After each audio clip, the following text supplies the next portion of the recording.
All right, Gary Simon here of SlantAudio.com. So just last week and a few days ago, I released two different videos. The first one was showing how to create the drums in the backing track that you just heard. So if you want to hear those.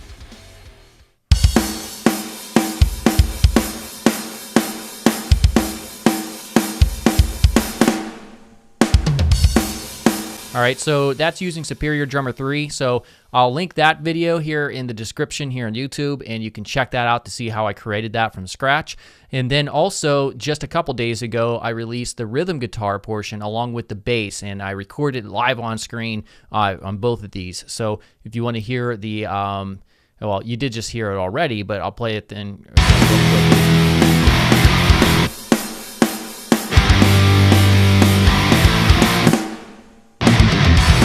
All right, so that's what I just soloed over, and that's what we're going to be covering today. I created a real quick kind of mini sort of solo with some tapping and alternate picking, and I'm going to show you exactly how I played that here in a second when I get the guitar out.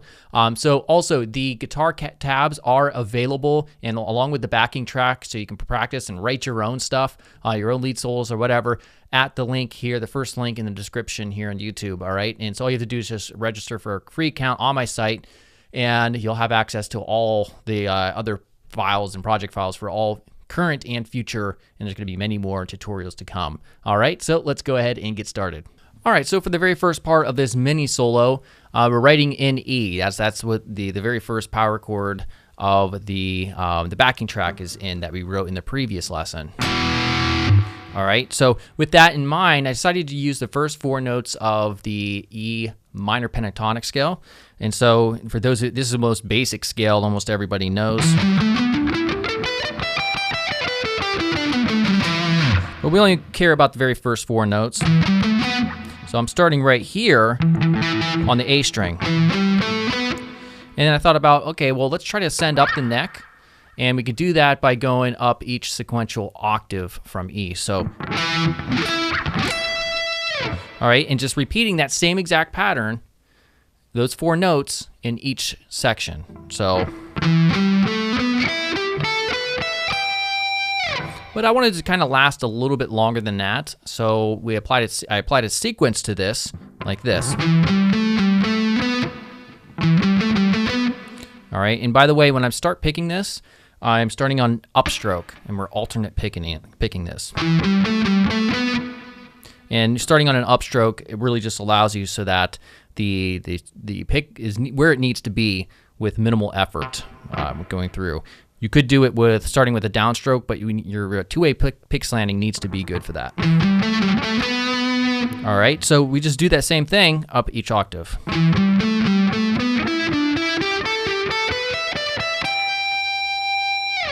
All right, so more near speed would be something like this. All right, it's just alternate picking the whole way up. All right, so by the way, the riffs are available on the tabs rather are available on the site in the link in the description. So I'm not going to sit here outlining exactly where I'm going. All right, and so the next part, we have tapping, and that's all that is that essentially remains. So it's just a pretty quick run. I would say that this part is kind of like just before the run that we have, and this is just tapping on the high E string here. All right, so this happens to be 17. We have 15, 12, and then 10 right here. And just do that twice. And then we move up, and then we only do that once. So again, this looks like,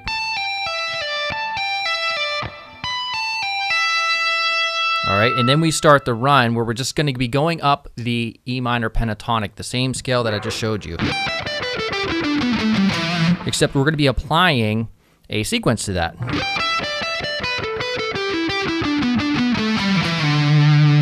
And then we're just resolving down here as it matches up nicely with the chords and the chord progression in the backing track.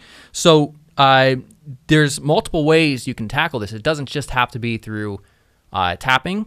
Tapping makes it look more interesting and it gives you a different sound, obviously. But you could use economy picking to really go up that and ascend up that scale pretty nicely using the same exact notes. So something like that. So for me, we're going to be doing the tapping, of course. So we're right here initially.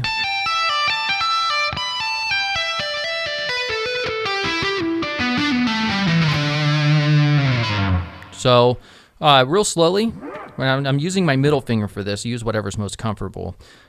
So we're right here. All right, so you're hitting right here 15 on your pinky finger, and then you're hitting 17 on the your tapping finger, and you're pulling off. Oops, and then you're coming in here in 16 just for this one. Back to 17.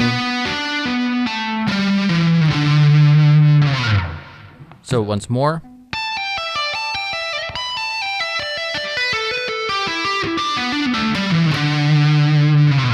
And of course, you'll obviously be able to build up a lot more speed as you figure that this tapping finger primarily is the one that you have to get down because you're changing positions just a couple times. And I kind of tend to speed it up at the very end just to make sure I'm on track.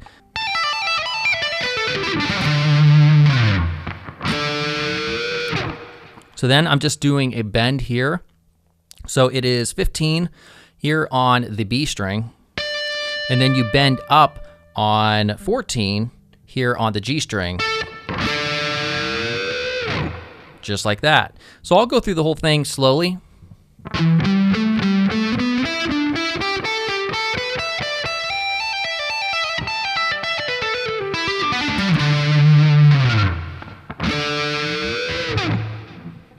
And let me go through it. We're pretty much at speed.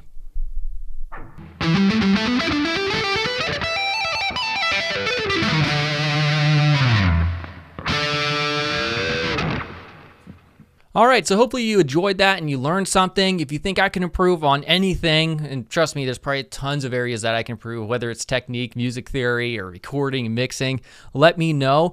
Make sure, if you want access to the backing track and everything that you just heard and all the other project files and the tabs, click on the first link in the description here at slantaudio.com, register for a free account, and then you'll have access for life, any other future and current existing project files for other lessons. All right, so I look forward to creating more tutorials and getting even more in depth going on down the road. Make sure you subscribe, and I'll see you soon. Goodbye.